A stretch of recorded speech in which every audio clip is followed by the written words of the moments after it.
சபரிமலை ஐயப்பன் கோவிலுக்கு சென்ற தமிழக பக்தர் ஒருவர் உயிரிழந்துள்ளார். கோயம்புத்தூர் மாவட்டத்தைச் சேர்ந்த 50 வயதான நபர் தற்போது உயிரிழந்துள்ளார். அது அண்மை செய்தியை பார்த்து வருகிறோம். கோயம்புத்தூர் மாவட்டத்தைச் சேர்ந்த 50 வயதான நபர் உயிரிழந்துள்ளார். இது தொடர்பான கூடுதல் விவரங்களோடு இணைகிறார் நமது செய்தியாளர் சதாம். வணக்கம் சதாம், விவரம்.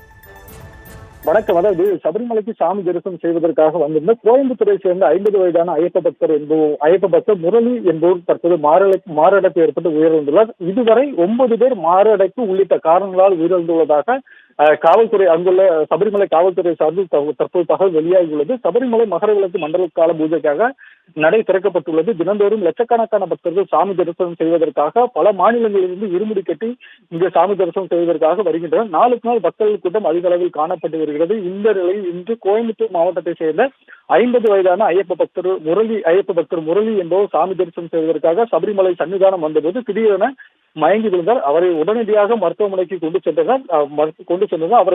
அவரை பரிசோதனை செய்த மருத்துவர்கள் அவர் முன்னதாக உயிரிழந்துள்ளதாக கூறப்பட்டது.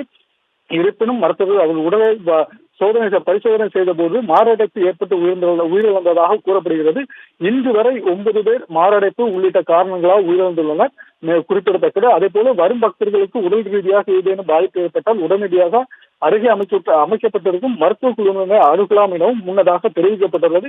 அதே போல மேலும் இங்கிருந்து வரும் பக்தர்களுக்கு பம்பையும் சரி, நிலக்கல் உள்ளிட்ட பல்வேறு இடங்களில் பிரத்யேகமாக மருத்துவ குழு பக்தர்களுக்கு சிகிச்சை அளிப்பதற்காக தயார் நிலையில் உள்ளனர்.